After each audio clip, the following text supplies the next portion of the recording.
Salut, c'est Trado, je suis content de vous retrouver pour la mise à jour de l'or libellé en dollars et en euros. On va commencer par une vision large de l'or libellé en dollars. Si vous découvrez mes analyses techniques, sachez que chaque bâton que vous voyez ici correspond à un mois de cotation. Et on voit que forcément sur cette unité de temps, les choses n'ont pas beaucoup changé. On est toujours coincé à l'intérieur de ce grand biseau descendant en orange ici.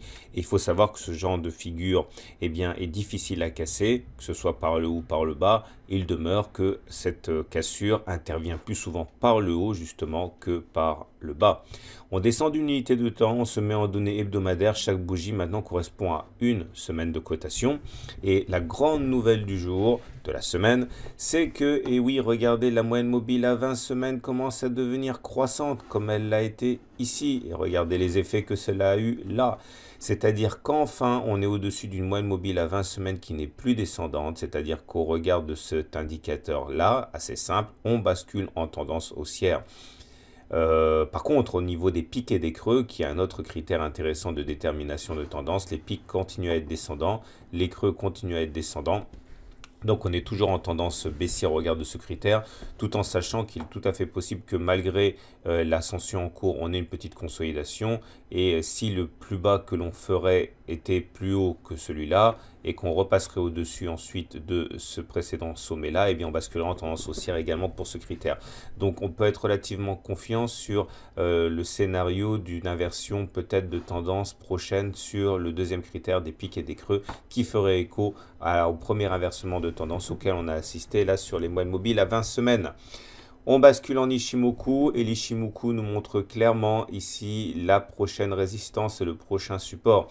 La grande nouvelle de cette semaine, et il y a beaucoup de choses à dire, vous voyez, on est passé au-dessus de la lagging span. C'est formidable parce que cela faisait 2 semaines qu'on avait échoué à passer au-dessus de la lagging span et c'est maintenant chose faite. Maintenant attention, il faut une bougie de confirmation parce que des fois ça se passe très bien comme ici quand on passe au-dessus de la lagging span. Parfois ça se passe moins bien, c'est comme ici. Vous voyez, on est passé au-dessus mais il y a une semaine d'invalidation par la suite. Donc on va quand même attendre avant de crier victoire la semaine prochaine. Mais normalement, si tout se passe bien, là, la Kijun a été cassée à la hausse ici. Le prochain support est à 1237, c'est-à-dire en gros cette même Kijun qui une fois cassée devient support, et c'est le changement de polarité. Une résistance cassée devient support par la suite.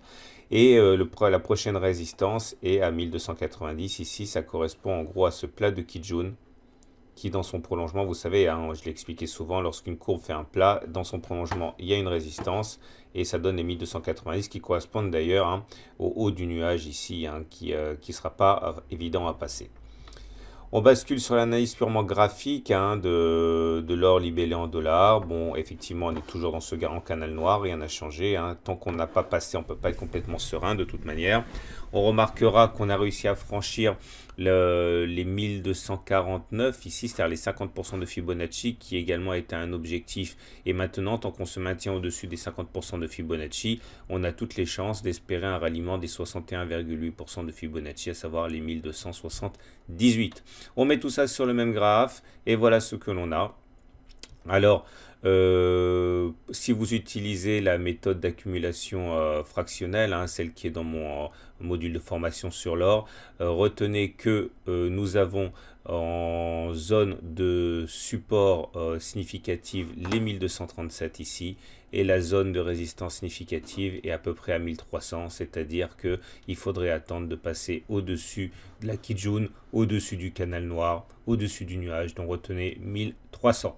Voilà ce qu'on pouvait dire. On va maintenant basculer du côté de l'analyse de l'or libellé en euros. Donc on enchaîne maintenant avec l'analyse de l'or libellé en euros, toujours avec une vue très longue en unité mensuelle. Retour à un mois de cotation pour chacune de ces bougies. Et vous voyez que là aussi, on se rapproche significativement de cette oblique descendante noire qui nous a déjà bloqué. Il faudra faire attention, elle nous attend sur les 39 000 euros à peu près. Et vous remarquerez également qu'on est toujours à l'intérieur de ce canal orange très encourageant dans lequel on fait de belles oscillations. On descend d'une unité de temps et là c'est la même bonne nouvelle que sur l'or libellé en dollars, puisque regardez, la moyenne mobile à 20 semaines vient de se retourner, donc on est au-dessus de la moyenne mobile à 20 semaines qui monte, ce qui signifie qu'on est donc en tendance haussière au regard de cet indicateur. On est également haussier maintenant, enfin on va dire neutre, mais sans doute haussier au regard de l'autre critère des pics et des creux, puisque les pics sont devenus certes marginalement, mais haussiers quand même, puisqu'on a fait un plus haut ici par rapport à cette bougie-là. Et les creux, par contre, sont toujours descendants, mais à moins vraiment que l'on passe en dessous de précédents plus bas ici à 34 500, je vois pas comment on pourrait échapper à une tendance haussière au regard des pics et des creux. Attention, attention, cela étant, regardez, c'est comme ici, hein, ça s'est produit là. On va faire un retour à la M20 à un moment ou un autre, hein, donc c'est pas parce qu'on basculerait en tendance haussière qu'un retour sur la moyenne mobile à 20 semaines est impossible. D'ailleurs, on a déjà eu un accident ici, regardez, on est passé au-dessus et ça a été invalidé, hein, puisqu'on est repassé en dessous par la suite. Donc c'est un peu la semaine de tous les dangers, mais on a vraiment pris beaucoup d'aisance par rapport à cette mobile à 20 semaines, hein, et il semble bien effectivement que la tendance soit maintenant haussière au regard des deux critères. L'Ishimoku nous montre les prochaines résistances et supports. Vous voyez, là, ici, on a un plat de Tenkan. Donc, dans le prolongement, vous avez une résistance. Elle est à 38 500. La précédente résistance était à 38 000. Hein. Elle a été cassée cette semaine. Donc, ça devient notre support par la règle du changement de polarité. 38 000 € en support, 38 500 en résistance. On passe à l'analyse graphique. Vous voyez qu'effectivement, le fait qu'on ait cassé ce canal noir ici était bien annonciateur d'une impulsion haussière. C'est chose faite. On continue. On a d'ailleurs cassé les 61,8% de retracement de Fibonacci, ce qui veut dire que tant qu'on se maintient au-dessus des 37 975 €, on va dire 38 000, l'objectif principal est d'aller chercher les 38 750. On met tout ça sur le même graphe et voilà ce que l'on peut dire. Vous avez remarqué d'ailleurs, hein, que ce soit pour l'or libellé en dollars ou l'or libellé en euros, les seuils d'achat de l'accumulation fractionnelle ont été touchés, hein, la semaine dernière. Vous avez déjà pu assister à une petite plus-value par rapport à ces seuils. Et ces seuils ont donc changé maintenant.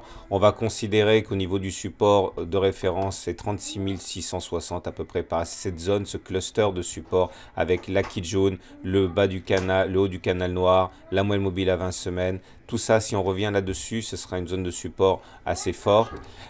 Si maintenant, au niveau des résistances, on regarde ce qui se passe, ça se passe ici, hein. On est d'ailleurs sur cette zone de résistance significative, puisque c'est le précédent plus haut ici, 38 270. On met tout ça en forme. Donc, pour l'or en dollars, retenez 1210 et 1300 pour le support et la résistance de référence. Pour l'or libellé en euros, retenez 36 660 et 38 270.